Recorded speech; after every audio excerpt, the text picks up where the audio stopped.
মানুহে কয় ছোৱালীসকলৰ নিজৰ কোনো ঘৰ নাথাকে, কিন্তু সত্য কথা এইটোহে যে ছোৱালীসকল নোহোৱাকৈ কোনো ঘৰেই সম্পূৰ্ণ নহয়।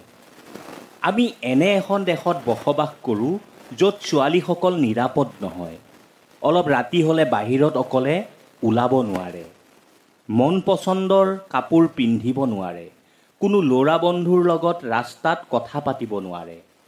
ল'ৰাসকলে শহুৰৰ ঘৰত গৈ দুদিনো থাকিব নোৱাৰে, কিন্তু ছোৱালীসকলে মা দেউতা ভাই ভনী এৰি গোটেই জীৱন শহুৰৰ ঘৰত কটায়।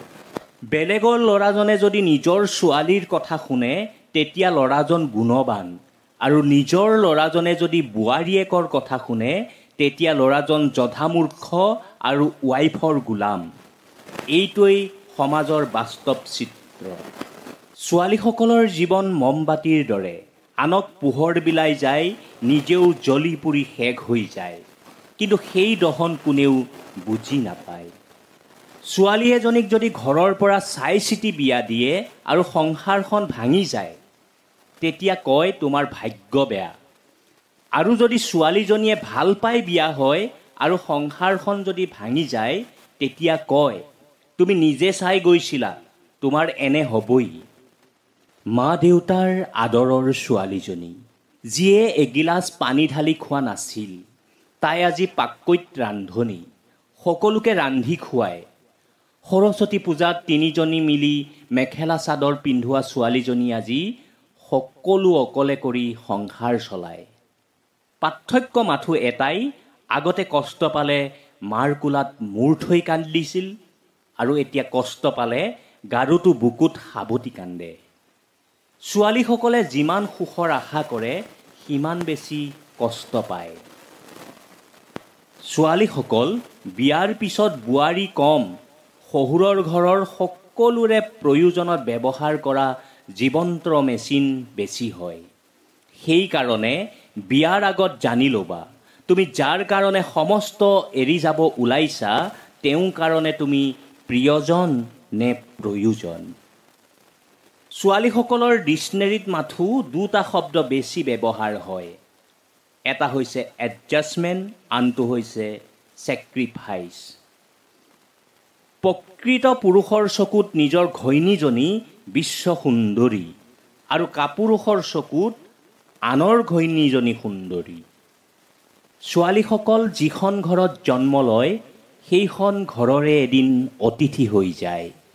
দেউতাকে কয় ছোৱালীজনী ঘৰত নাথাকিলে খালী খালী লাগে, তাইয়ে ঘৰখন হাঁহি ফূৰ্তিৰে হাহাকাৰ কৰি ভৰাই ৰাখে। আৰু শহুৰৰ ঘৰত কয় ইমান হাঁহি ফূৰ্তি নকৰিবা, মানুহে কি ক'ব।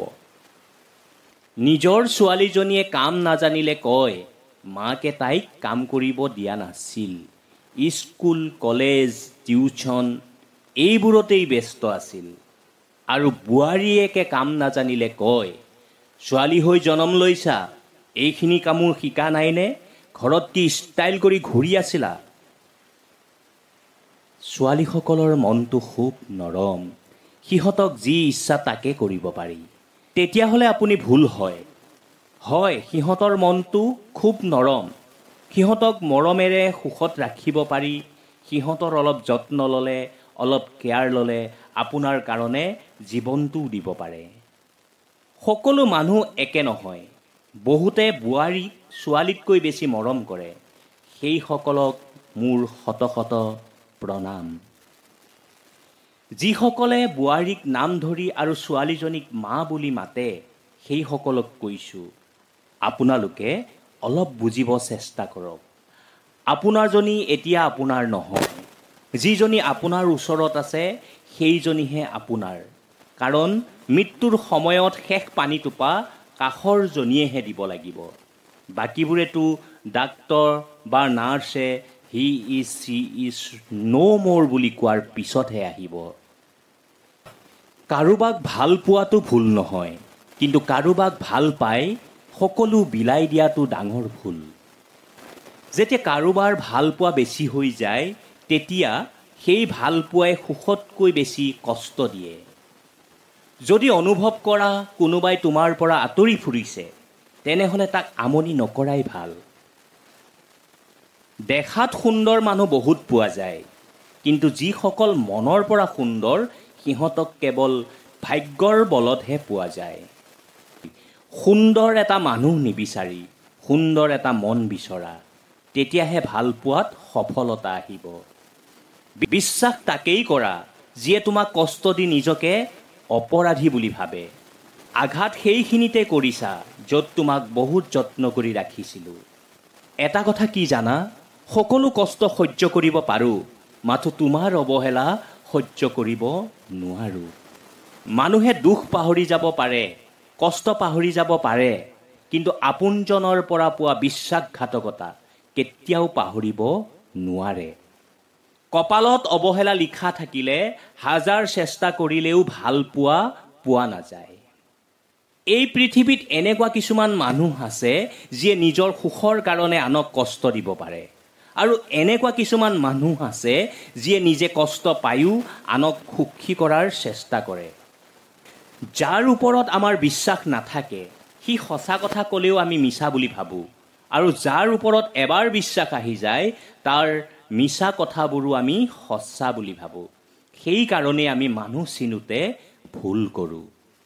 মানুহ চিনিবলৈ মন নহয়, মাথো সঠিক পৰিস্থিতিৰ প্ৰয়োজন।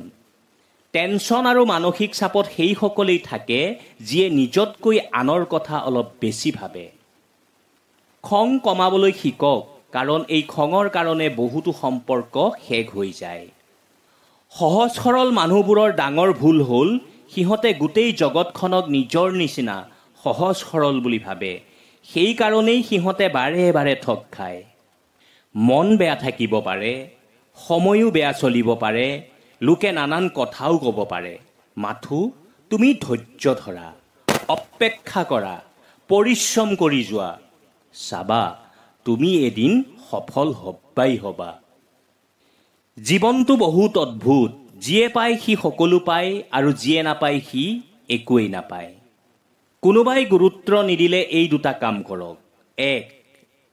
মুখৰ কথাৰ লগত কামৰ মিল ৰাখক।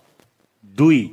নিজৰ যিমানখিনি আছে সিমানখিনিতেই সন্তুষ্ট থাকক, কাৰণ যিয়ে নিজক লৈ সুখী থাকিব নোৱাৰে তাক কোনেও গুৰুত্ব নিদিয়ে। ভাগি পৰাটো জীৱন নহয়, ভাগি পৰাৰ পাছত নিজকে তৈয়াৰ কৰাটোহে আচল জীৱন। তাৰ জীৱনৰ পৰা আঁতৰি যোৱাই ভাল, যাৰ কাষত আপোনাৰ কোনো মূল্য নাই। এটা মিছা ভাল পোৱা বিষতকৈও বেছি বিষাক্ত। ভাল সকলোকে পোৱা নাযায়, যাক এবাৰ ভাল পোৱা যায় তাক কেতিয়াও পাহৰিব পৰা নাযায়। কষ্ট পায়ো যিসকলে মনে মনে থাকে সিহঁতৰ যন্ত্ৰণাটো বহুত বেছি, না সিহঁতে ক'ব পাৰে না সিহঁতে সহ্য কৰিব পাৰে। ভিডিঅ'টো যদি ভাল পাইছে তেতিয়াহ'লে লাইক কৰিব, কমেণ্ট কৰিব, আৰু ইউনিক আছাম ফেচবুক পেজটো ফ'ল' কৰিব, আৰু যিসকলে ইউটিউবত চাইছে ইউনিক আছাম ইউটিউব চেনেলটো ছাবস্ক্ৰাইব কৰি বেল আইকনটো বজাই ল'ব আৰু ন'টিফিকেশ্যন অন কৰি থ'ব। পুনৰ লগ পাম আন এটা ভিডিঅ'ৰ সৈতে। তেতিয়ালৈকে আপোনালোকে ভালে থাকক, কুশলে থাকক, আৰু সদায় হাঁহি থাকক।